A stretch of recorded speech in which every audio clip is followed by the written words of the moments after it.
We see like a proper full turnout when it's the most difficult town in the world to get to. This is awesome. So we really, really appreciate it from the Guitar's point of view. It's going to be an amazing night tonight, having seen Andy, as most of us have, I think, a little bit of warm-up and stuff like that. There's some serious chops coming, so yeah, it's going to be amazing. We've also got, this is the shameless plug bit from the guitar salesman. Look, some cheap ESPs and E2s and Japanese made stuff. So come and have a talk to us about those. If you've got to play anything, you don't have to buy it. I mean, we'd like it if you did, but yeah, come and have a play. Honestly, you're welcome to play anything. Enough from me. Let's hear from this guy, Andy James.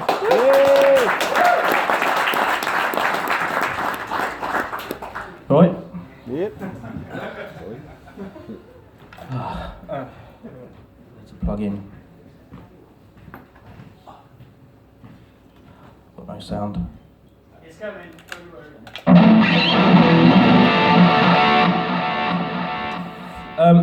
Alright, generally how we've kind of done these clinics, this is about the fifth one now as well. I'll just play a song, or try anyway, and then you guys can come up with some questions and stuff we can talk about.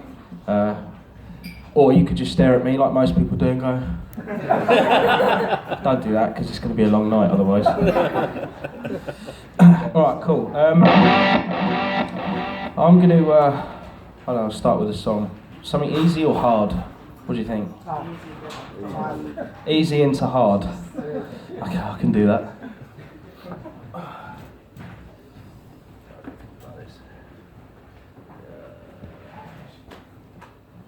I actually didn't think about the distance from the mic.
loads of snot dribbling out my face then while I was playing that. Cool. Who wants to kick things off then? Normally I would, well, not normally actually. I kind of think if I'd have prepared something, I might just be talking to people that don't want to listen to what I've prepared because they might already know it or whatever. So I always try and get people to ask me stuff while they're here, just to make it a little bit more interesting for people so they can actually hear what I'm, ask me stuff. You're just like looking at me. Come on, fucking hell. Go on then. So we see loads of metal guitars, there's loads of metal guitar brands. Yeah. What drew you to ESP and LTD? Have you been told to ask me that? Just the guitar shop guy being... No. Well, I got talking to Kelly over there through, was it Scott, wasn't it? Scott Atkins, Stamping Ground, yeah. Because my band, my old band, Sacred Mother Tongue, were in the studio recording with him, and I had an Ernie Ball guitar, and although he thought it sounded quite good, he was like, I don't know, man, it's just not really cutting it. Have you ever thought about playing like EMGs and stuff like that? Because they would probably sound better for what we were doing, like. And I was like, I've had some EMGs before, obviously, Zach Wild and that, and Killswitch sort of using them and stuff, but I never had them in my own guitars.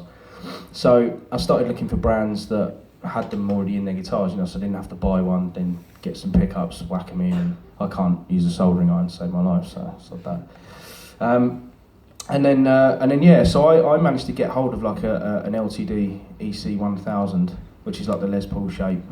The reason why I went for LTD initially is because most of those guitars had 24 frets, whereas all the ESPs only have 22, which is, I don't know. So, but I didn't really notice any difference in quality. Although, most people, they sort of say, well, yeah, this one's better than that one because it costs $1,000 more, but... Don't let that secret out. No, cheap's all right. Honestly, I used a 300 quid guitar for a long time. I don't know, I think it's just... I've seen some guitars in these guitar ones, and like some of the Les Pauls are like nearly 10 grand. Who the fuck's paying nearly 10 grand for a Les Paul? Show hands, please. Wow, I don't think I've paid more. I think one time I paid more than $1,000 was when I got a JP 7-string for the Ernie Ball. But that was before I started working with them. And then it wasn't long before they sacked me anyway. I've got no idea why. I think I got drunk and upset someone. Anyway, ESP's gain was Ernie Ball's thankful loss, I guess.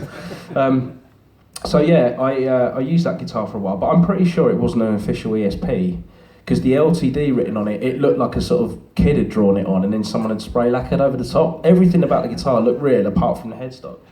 And then when I tried to sell it, someone noticed, didn't they? But I just told them it's like, it was a custom thing. I wanted it slightly different. Anyway, they bought it, so it worked. And then basically that started off my kind of sound with ESP, because I was a sort of single guitar player in that band, and passive pickups just weren't really sounding good in a live capacity either. So when I got that guitar, I really noticed a difference in sort of the sort of width and sound of the guitar just being me on my own.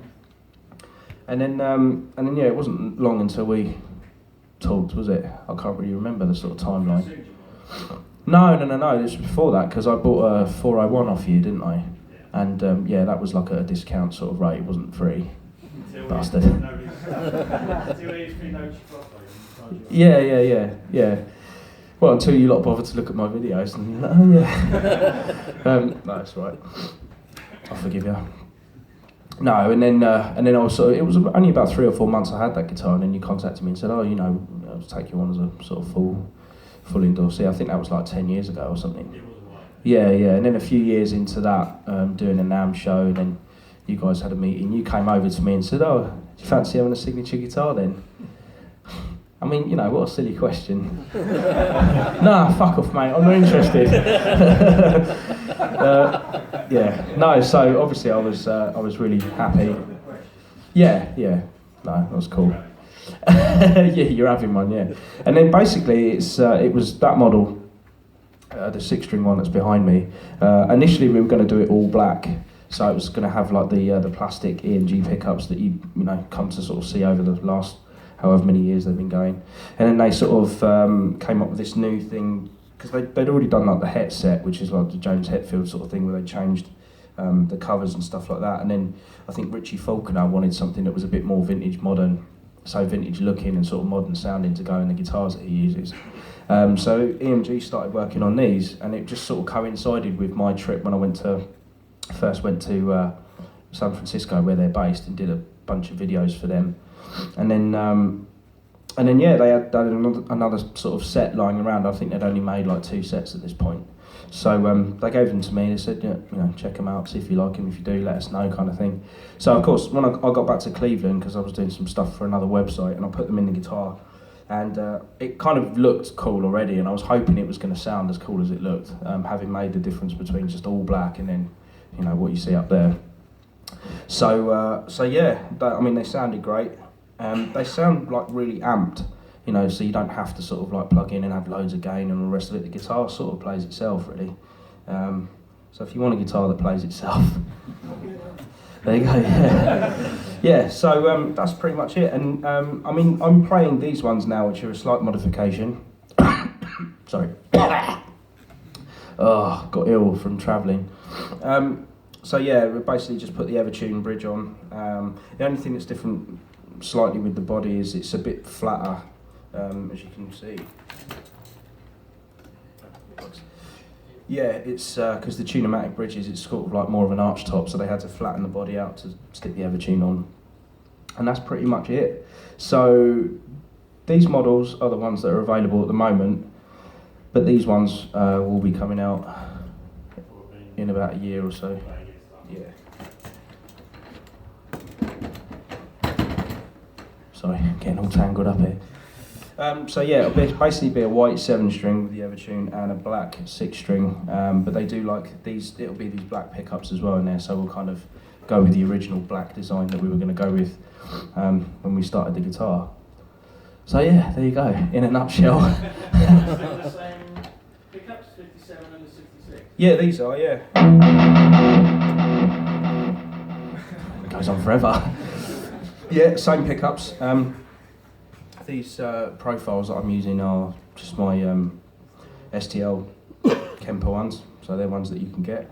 And yeah, that's pretty much my setup really, that into the Kemper, into the PA. I mean, that's no good if you think it sounds like shit, then obviously that's not a good advert. But yeah, I like it anyway. Sort of this tone seemed to work with the backing tracks quite nicely. So normally live, you know, you have a bit more of a kind of heavier sound and stuff like that.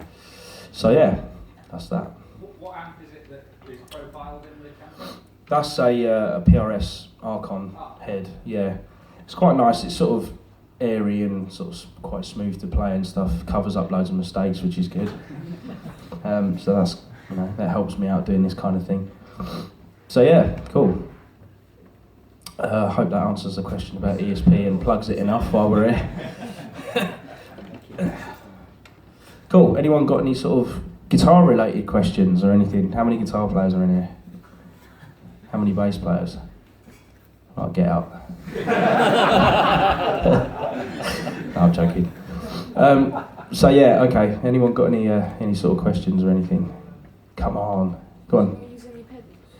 Sorry? Do you not use any pedals? Well, the thing is with the Kemper, when you like capture the tones and stuff, it gets all of the signal chain. So like the amp head, any pedals that you might use. The only pedals that I really use if I'm ever sort of like forced into a situation where I have to use a valve amp would be like a Tube Screamer, Maxon 808 into a noise gate into the drive channel of any amp. That's kind of like the holy grail of being able to play any amp and get a good tone out of it. I mean, in my experiences, you know, most of the amps that you see on the market, the low end is kind of not where you want it. It's not very tight and it's a bit flubby and sounds a bit kind of undergained, I suppose. So when you've got a Tube Screamer, it kind of rolls off a bit of the low end and gives you a bit more mid-range, which is quite nice for sort of pick attack and heavy rhythm stuff and all that kind of thing. And then for leads and stuff like that, I'd just use like a delay, so nothing over sort of processing the tone really. Is that all right? Yeah. Cool. Right, any other, yeah. Talking about signature as well, did you use your Kemper to record Exodus as well? Yeah. Well, I mean, to be honest, I didn't really plan on doing an album. That was kind of, when because I did this clean thing for just using like an STL patch, and it did kind of alright on social media, and then they got in touch with me and sort of said, oh, maybe we should work together and do some tones or whatever. So I was like, yeah, cool, alright then. So sort of during that time, it was kind of to showcase all of the different tones. I needed like videos and all the promo and the sort of best way to do that, I suppose, is just to write songs to sort of house, rather than just sit there and go, right, this is a PRS and then the delay goes on for ages. Basically it's for me it's just easier to kind of like put things into a song. So I started writing a bunch of demos and stuff like that, and they sort of came out pretty good. I hadn't written anything for ages, like solo wise. And then I suppose I kind of got about 3 or 4 demos in, and I don't know, I got a bit of inspiration to sort of write some more tunes. So we didn't use all of the songs in the end for like the promo and stuff. So I just ended up keeping them. I had a couple of old songs. There's a couple of songs on there which are about 3 years old, which I'd never done anything with. I think one of the songs was actually something I did for Toon Track like a couple of years ago, and it never really sort of got put out there. So that was that really, and then all of the songs were recorded with different tones, different rhythm tones, different lead tones and stuff like that, which kind of made it a bit of a nightmare to mix as like a sort of cohesive record, to make it sound like it's all part of the same thing rather than just having loads of different sort of tracks and they're all like different. So yeah, that was a bit of a challenge, but I was getting into like recording and mixing and stuff properly around 2016 anyway, because I didn't really leave the house for most of the year. I sort of ended up with a weird bout of depression and anxiety where I don't know, I was on tour at the end of 2011 and then, 2015. And I took too many painkillers and had some alcohol with it, and it didn't go down very well. So yeah, I spent most of 2016 just sort of, working on different things and all that. And so that album came out of that really. But I'm alright now, I'm not going to die or anything. That's all right. Well, not yet anyway. So yeah, that's pretty much all. I couldn't tell you all the different tones for the songs because the album's about 9 months old, even though it's only came out last week. yeah. So I've just been sitting on it for ages, and then I got involved with a guy called George Valet, who's like an American sort of PR guy, stroke manager, and we were talking about my band, like Wearing Scars, and he was kind of like interested in working with me as a guitar player, because he'd worked with a few and had sort of moderate success with them, and just like, look, do you fancy kind of working together? And I was like, yeah, cool. I said, I've actually got an album sitting around, which he was kind of surprised about, and then so I gave it to him. He got in touch with some label friends of his, and then it just sort of snowballed like that really. So I kind of went from having no album to an album coming out and then sitting here playing new songs. So yeah, it was pretty cool. Get out. Can we hear it? Some of the last song you did? You want me to shut up, don't you? All right. I'll try and play another song for you. Can you play God? Oh, no. I was going to say, maybe stand up some copies and Yeah, to be honest, I only learnt like 3 songs for this clinic thing. I don't remember any of my stuff, so if you ask me, can you play Angel of Darkness? No, I fucking can't. I can't. No, I can only play bits of that as well. I just see that's the thing, because I haven't done any of these clinics for about a year and a half, so all the stuff that I normally would have played, I haven't played for so long. I just sort of didn't think about playing any of the old stuff, especially promoting it. I'm really sorry. Sorry. Is that all right? Do you forgive me? Okay, thanks. I feel better now. Right, okay, I'm going to play one that's slightly heavier for you.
Thanks very much.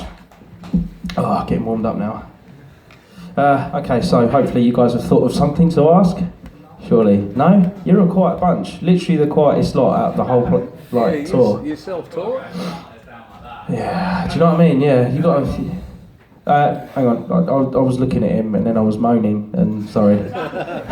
Go on. I was going to say, from like the self-titled album to Exodus, is there anything that you felt like wanted to do in this album that you did from the last album, or is there anything you think that's changed from then and like till now? Or? Yeah, I think it's more just kind of me on my own. Whereas the last album, there was a few kind of ideas thrown in there and stuff that maybe I wouldn't have done. I think that album is quite sort of over the top in a lot of places. Where I suppose if I'd have kind of gone back and replayed it now, I might have been a bit more grown up about the whole thing. Sorry, it's not in everywhere. So yeah, I kind of feel like this album is a little bit more. It's kind of more laid back, but it's it has its moments, sort of thing. That I think the songs for me are definitely more enjoyable, like to listen to and to play, because they sound more like, I don't know, proper songs, if you know. Yeah, you know what I mean. So I don't know. I mean, it's not really a conscious thing that I want to write melodic stuff because I think it's going to be, more commercially successful or whatever. Because I mean, it's a guitar instrumental album at the end of the day. I think I'll be lucky to sell 500 copies and that'll be that. You know what I mean? But I don't know. I kind of do it for me because it's a bit of an outlet away from the band and stuff as well. Because obviously that's more conducive to kind of four guys, both all putting their stuff in rather than just me, being on my own kind of thing. And like I said, I hadn't really sort of planned on it, but I felt inspired to do an album which I could get behind, And I like this one. I mean, I don't really make a habit of listening to my own stuff, kind of thing. But I do think it's a shame that if you're creating something, that you can't actually, you listen to it and you're not kind of going, oh god, I really hate that. You know what I mean? Like some actors, they never watch the films that they're in, or it's kind of like, yeah, I mean, I know the paycheck's good, but it's sort of, what's the point? Don't you want to sort of see yourself flying around New York or something, you know what I mean, like in tight blue pants or something? I know I would.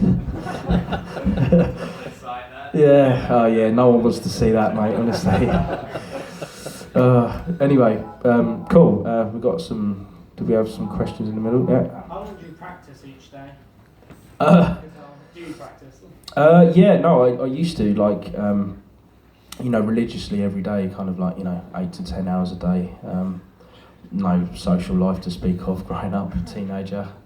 Didn't, lose my virginity until I was 20 odd or something, I don't know. I don't know why I'm telling you this. Yeah, so, I don't know, yeah, I mean, I'm just kind of, I've always been obsessed with guitar ever since I picked it up, so like, 12 years old, learning Guns N' Roses songs and all that.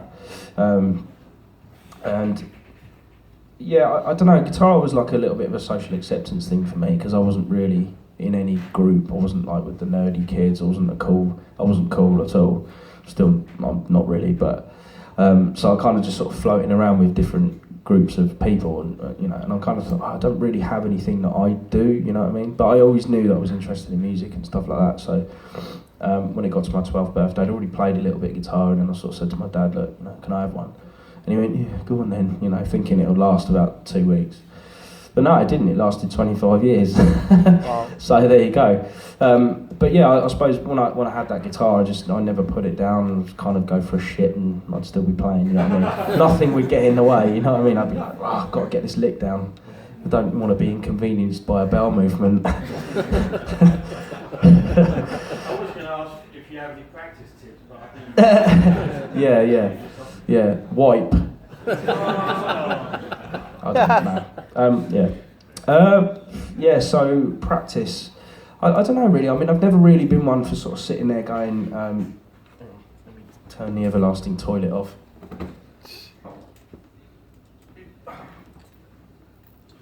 Yeah, I've never been one to sort of sit there and go,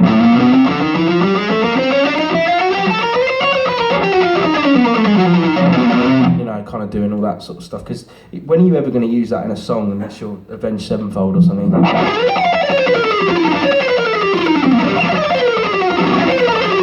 And then you just harmonise that all day long. It sounds pretty cool when they do it. It doesn't sound as good when I do it. But yeah, so I don't know, I used to just sort of like learn solos and stuff like that, and I suppose from an early period in my guitar playing life, wanted to kind of understand how solos worked, sort of compared to backing tracks, even though like I didn't know any theory until probably about 5 years ago. Or probably before that, when I got the job with Lick Library, I had to kind of brush up on stuff that as I probably already knew as a physical guitar player on the instrument, but didn't really kind of have a name for anything until I had to sort of teach it on camera and look like I know what I was talking about. I mean, quite a lot of the time, I'd Danny Gill, who works for Lick Library, I'd be on the phone to him quite a bit, going, mate, what is this? Or like Martin Goulding or someone, he'd be like my kind of go-to person as well, like to sort of go, right, okay, if you played this chord progression, what kind of, I know this would work, but why does that, why does this other thing work? And then rather than get like a sort of 30-second reply, oh yeah, well it works because of this, it'd be literally the most in-depth description of like something. I'd be like, oh, mate, you lost me at A minor. But no, he's a very good teacher and he knows so much. That's kind of, even now, like sometimes I'm like, why does that work? Because for me, like having kind of learned most of my stuff from sort of a pentatonic bass and then adding stuff onto that, that's kind of how I always look at the guitar. So if I can find my root note on the low E string, then I know where my first position pentatonic is, and then everything just kind of joins on from that point of view. Which I think some purists would probably say that that's a bit of a primitive way of looking at guitar, but I don't know. I know quite a few guys that look at it the same way. Kind of keeps it fairly simple. And then if I'm playing over like a minor chord progression, I just find out what my relative major is, and then that's all my 3-note per string scales sorted for like, modes and stuff, I guess. Which I don't really use a hell of a lot. It's mainly sort of Aeolian or Phrygian dominant in my playing. I used to kind of play a lot of Lydian stuff, and then Steve Vai called me up one day and said, that's my scale, fuck off. So yeah, I stopped doing that. So yeah, that's kind of how I approach guitar, really. In a nutshell. Yeah. Obviously, you've just like an amazing lead player. Sorry. It's like right from an early age, that was your kind of your focus. Is there anything kind of like either you listen to at the moment, or that grabs you kind of from a riff point of view? You're like, that's amazing. I wish I'd written that. Yeah, I mean, I like quite a lot of sort of different bands and stuff. Probably a lot of stuff that people would be like, oh really, why'd you listen to that? I mean, I'm not really much of a sort of progressive metal person, or listening to death metal or stuff like that. I like kind of pop country stuff, or things like Nickelback or Papa Roach or something, like just massive kind of top 10 pop stuff. Mainly because I like the production behind it as well. It's kind of, most of the stuff I listen to now is more for production than it is actual musical content. So it's really difficult for me to go to sort of like any earlier Slayer or Metallica albums and give it any kind of listening, because I'm just like, oh god, the drum sound is awful. I know that shouldn't let me cloud my judgment of my musical taste, but it sort of does really. So I don't know. Any guitar players? There's a few guitar players knocking around at the moment that I think are killer. Pliny's one of them.